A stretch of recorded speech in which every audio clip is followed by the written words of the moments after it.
Kumar Singh and you are watching Chhota classroom. जैसा कि आपको पता है कि हम कंटेम्प्रेरी इंडिया पार्ट 2 क्लास 10 का ज्योग्राफी का पोर्शन पढ़ रहे हैं, chapter 1 resources and development.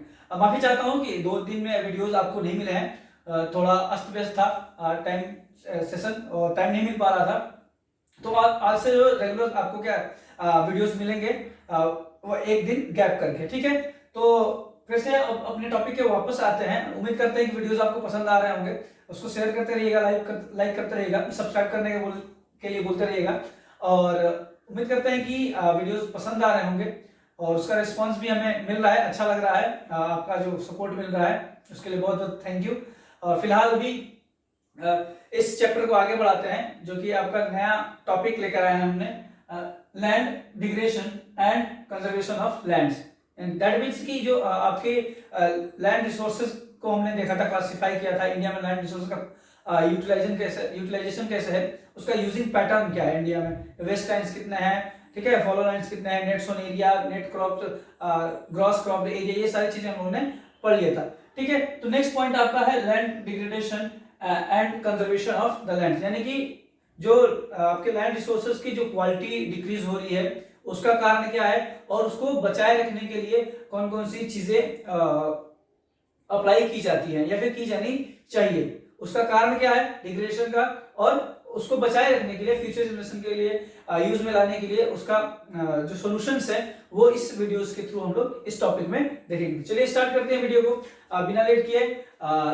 Subscribe button दबा दीजिएगा और वापस आइए इस वीडियो पर और टॉपिक पर, ठीक है। तो पहला आपका ये जो पॉइंट है दिया है land degradation and conservation measures, ठीक है, यानी कि इसके कंजर्वेशन के लिए जो मापदंड क्या है वो सारी चीजें हम इसमें पढ़ेंगे। बेसिकली लैंड डिग्रेडेशन का कारण क्या है और इसका बेनिफिट तो होगा नहीं, बिकॉज ऑफ डिग्रेडेशन हो रहा है ना, डिग्रेड हो रहा है ना, डिक्रीज हो रही है, क्वालिटी ऑफ लैंड क्या हो रही है, डिक्रीज हो रही है डे बाई डे। उसका कारण क्या है उसको देखते हैं और उसका सोल्यूशन क्या होगा वो इसमें हम लोग देखेंगे, ठीक है। तो पहला पॉइंट आपको दिया है, we have shared our land with the past generation and will have to do so with the future generation, ठीक है।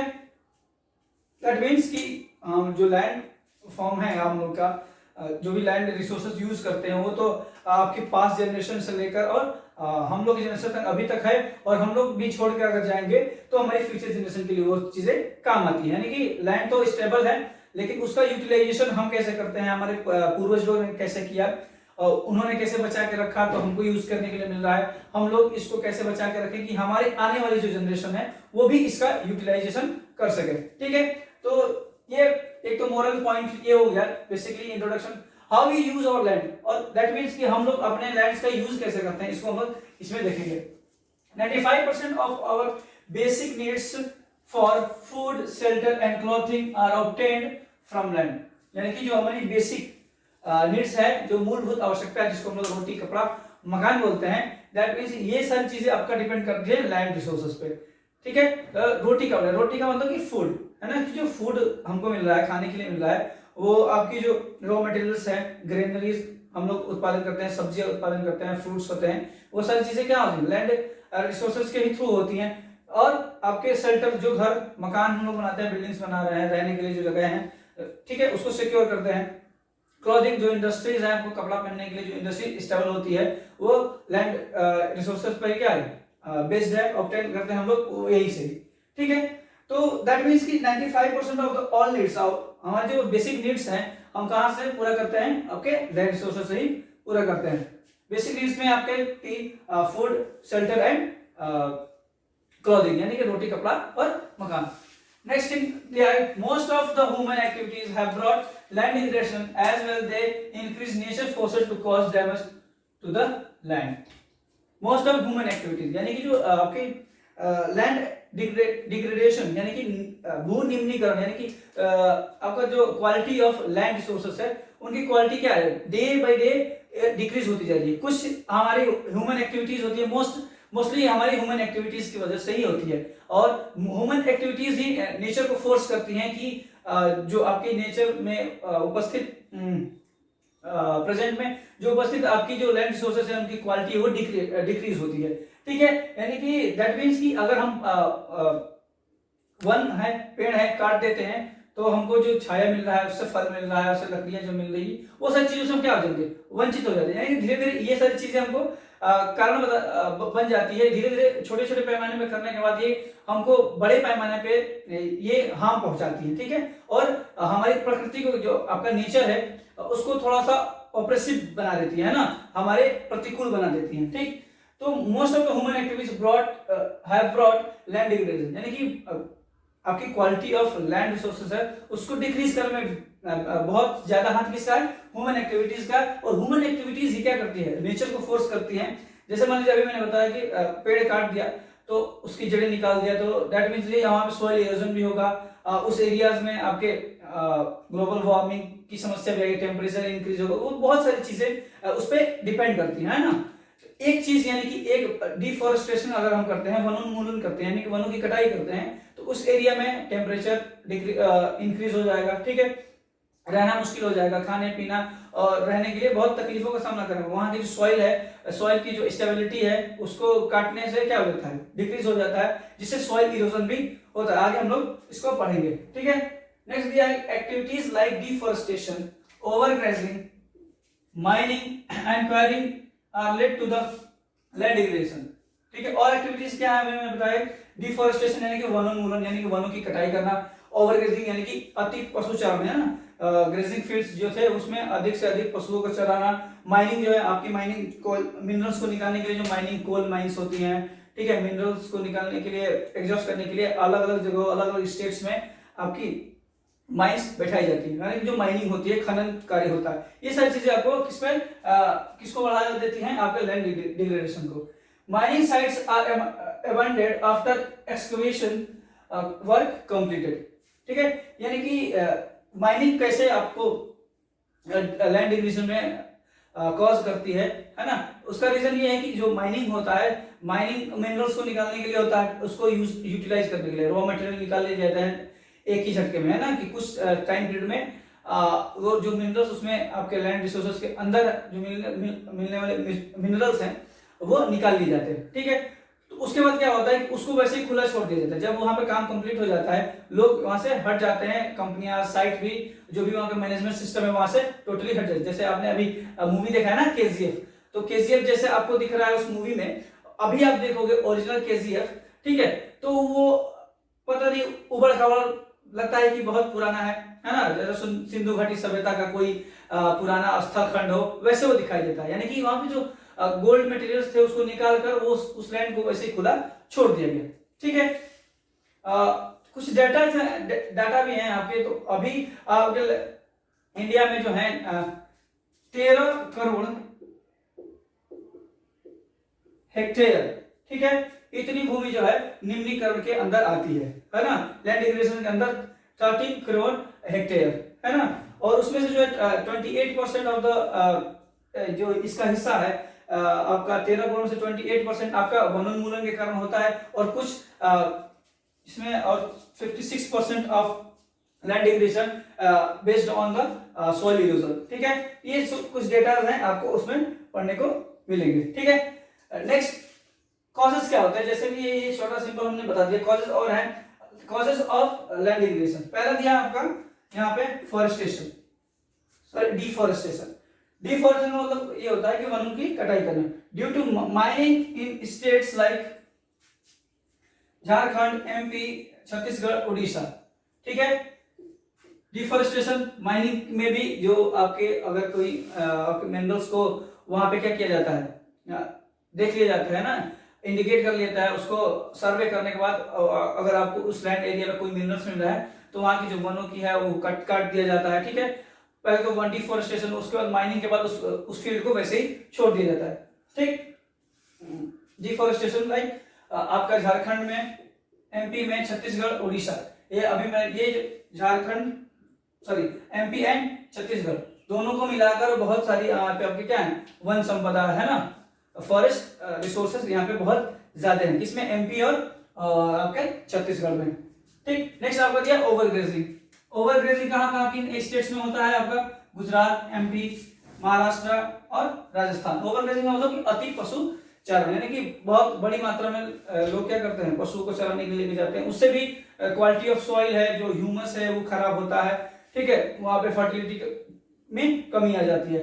नेक्स्ट आपका दिया ओवर इरिगेशन। इरिगेशन मींस होता है सिंचाई। खेतों में अगर फसलें उगाई जाती हैं तो उसके लिए सिंचाई पानी की जरूरत पड़ती है। तो Punjab, Haryana and western UP में ओवर इरिगेशन होता है। ओवर इरिगेशन जितना आपको एक्सेसिबल है, जितना चाहिए उससे ज्यादा, जितना नीड है उससे ज्यादा क्या करते हैं, इरिगेशन करते हैं। That leads to the salination in the soil and alkalination in the soil, यानी कि जो आपकी सॉइल में जो है सॉल्ट की मात्रा है, लवण जिसको बोलते हैं, और एल्काइन यानी कि एसिडिटी, यानी कि सॉइल की एसिडिटी और सैलिनिटी को क्या कर देते हैं, इंक्रीज कर देते हैं, जिससे कि वो लैंड क्या होता है, जल्दी से अनफर्टाइल हो जाता है, यानी कि फर्टिलिटी उसका समाप्त हो जाता है। ठीक। Next minerals process like grinding of the limestone for cement industry. Minerals का जो चूरा बनता है, ठीक है, जैसे आपने सीमेंट को देखा होगा तो एकदम चिकना होता है, ठीक है, दैट मीन उसको पीसा जाता है। लाइमस्टोन यानी कि चूना पत्थर, ठीक है, चूना पत्थर को पीस के क्या किया जाता है, वो उसको सीमेंट के फॉर्म में लाया जाता है। सीमेंट इंडस्ट्री में मिनरल्स का यूज कैसे होता है, लाइमस्टोन को पीस कर। वैसे ही आपका जो है टू टाइप्स ऑफ अदर आपके स्टोन्स हैं, जिसको कैल्साइट एंड सॉफ्टस्टोन कहते हैं, ठीक है। ये भी क्या होते हैं, केमिकल इंडस्ट्रीज में जो आपके केमिकल उसको बोलते हैं, जो आपके मिट्टी के बर्तन बनते हैं, है ना, जैसे आप बोलते हैं चीनी मिट्टी के बर्तन, तो चीनी मिट्टी के होते नहीं वाकई, ठीक है। ये जो आपके सॉइल्स हैं उनको पीस कर जो आपके मिनरल्स है, चूना है, चूना पत्थर है, बलुआ पत्थर है, ये सबको पीस कर बारीक उसको सेक दिया जाता है, ठीक है। तो अगर जब ये पीसा जाता है तो बहुत अधिक मात्रा में आपका क्या है, डस्ट जो है आपके एटमॉस्फेयर में उड़ता है, और that leads to the global warming. अलग अलग चीजें गैसेस में मिक्स हो जाती है, एटमॉस्फेयर में मिक्स हो जाती है, तो हम सांस के थ्रू हमारे बॉडी में जाता है, और बाकी सारी चीजों को एक जगह से दूसरे लैंड में भी जाता है, और वो क्या करता है, आपकी जो फर्टिलिटी है अदर सॉइल्स की, वो क्या करता है, उसको डिक्रीज कर देता है, ठीक है। सैलिनिटी एंड एल्कलिनिटी, ठीक है, यानी कि एसिडिटी इसको बोल सकते हैं, एल्कलिनिटी को, ठीक है। तो ये सारी प्रॉब्लम्स हैं, इन प्रॉब्लम्स का सॉल्यूशन क्या है, कैसे हम डिग्रेडेशन को कम कर सकते हैं, उसके लिए एक छोटा सा टॉपिक दिया है, जिसमें उसका सॉल्यूशन भी हम उसको कह सकते हैं। पहला है आपका afforestation and proper management of grazing. Afforestation का मतलब क्या होता है, वन लगाना, ठीक है। डिफॉरेस्टेशन का मतलब होता है वनों की कटाई करना। दैट मीन्स कि ज्यादा से ज्यादा हम क्या लगाएं, वन लगाएं, जिससे आपकी सॉइल फर्टिलिटी, सॉइल में जो स्टेबिलिटी है, इरोजन ना हो वहां पे, ठीक है, नहीं वाटर के थ्रू हो, नहीं किसी प्राकृतिक आपदा के थ्रू, है ना, नेचुरल डिजास्टर के थ्रू वो लैंड डिग्रेड हो, ठीक है। और प्रॉपर मैनेजमेंट, जो ओवर ग्रेजिंग हो रहे हैं अलग अलग देश के अलग अलग राज्यों में, उसको क्या करना है, प्रॉपर मैनेजमेंट के थ्रू उसको किया जाना चाहिए। Planting the shelter belts of the plants, ठीक है, ओवर द ग्रेजिंग फील्ड, यानी कि शेल्टर दिया जाए, ठीक है। जो पशुएं हैं उनको लिए एक सेपरेट ऐसा कुछ एक लिमिट में उनको रखा जाए, ठीक है। बेसिकली इसका मीन यही है। इस्टेब्लिशन ऑफ सैंड डून्स, और साथ ही साथ जो आपके जो एरिड इलाके, एरिड मीन्स होता है शुष्क इलाके, जहाँ पे रेतीली मिट्टी है, उसमें भी क्या होता है, लैंड डिक्रीज होता है, कभी कभी धंस जाता है वो लैंड, ठीक है। तो उसको बनाए रखने के लिए क्या किया जाए कि उसमें जो कटीली झाड़ियां होती है उनको एक किनारे पर लगा दिया जाए, और ताकि वो जो सॉइल है वहां से डिग्रेड ना हो, यानी डिक्रीज होके इरोजन का कार्य ना करे, ठीक है। और नेक्स्ट दिया है आपका proper management for waste land control of mining activities. Waste land यानी कि जो भी आपके वेस्ट लैंड हैं उनका प्रॉपर तरीके से यूज होना चाहिए, ठीक है। ये नहीं कि कहीं भी इंडस्ट्री लगा दिए, अगर पॉपुलेशन वहां रह रही है, वहां पे वन है, ठीक है, तो उनको ऐसा नहीं कि किसी भी योजना के तहत कुछ भी करके बिना किसी प्रॉपर मैनेजमेंट के वहां पे कोई इंडस्ट्री लगा दी, कोई फैक्ट्री लगा दी, तो ऐसा नहीं होना चाहिए, ठीक है। नहीं, और जो भी आपकी माइनिंग एक्टिविटीज है उसकी भी लिमिट सेट की जानी चाहिए, जैसे कि आपका जो है लैंड की जो डिग्रेडेशन है वो क्या है, रुक जाए, और उसकी जो क्वालिटी ऑफ सॉइल है वो क्या है, इंक्रीज होती रहे। Proper discharge and disposal of industrial wastage, ठीक है, जो आपके इंडस्ट्रियल से वेस्टेज निकलते हैं उनको प्रॉपर किसी एक स्थान पर दे दिया जाए। दैट मीन कि एक ये आपका हिस्सा है, ठीक है, और आप यही आपका जो वेस्टेज जो भी आ रहा है वो हर जगह नहीं फैले, जिससे लोग न बीमार पड़े, ठीक है, ना नदियों में बहे। एक लैंड ऐसा दे दिया जाना चाहिए जिसमें वो अपने कचरा जो भी निकल रहा है, वेस्टेज जो निकल रहा है, उसको वहां पे डंप कर सके, जिससे कि जो भी अदर पार्ट में जो वेस्टेज फैल कर जा रहा था वो कहीं और ना पहुंचे। दैट मीन्स की जो आपके जो लैंड डिग्रेडेशन है वो उसको रोकथाम करने के लिए ये सारे उपाय दिए गए हैं, ठीक है। तो उम्मीद करता है कि ये वीडियो अच्छा लगा होगा, तो इसको शेयर करिएगा, कमेंट में अपने डाउट्स और सजेशंस को भी ड्रॉप करिएगा और सब्सक्राइब करिए। और फिलहाल इतना ही, और मुझे धन्यवाद, मैं धन्यवाद देना चाहता हूँ आपको। बहुत सारा प्यार मिला है आपसे और उम्मीद करता हूँ कि ऐसा ही आपका साथ और प्यार बना रहेगा। तब तक के लिए धन्यवाद। मैं विशाल कुमार सिंह फिर से आपके पास आऊंगा, फिर से मिलूंगा इसी YouTube चैनल छोटा क्लासरूम में। जय हिंद, जय भारत।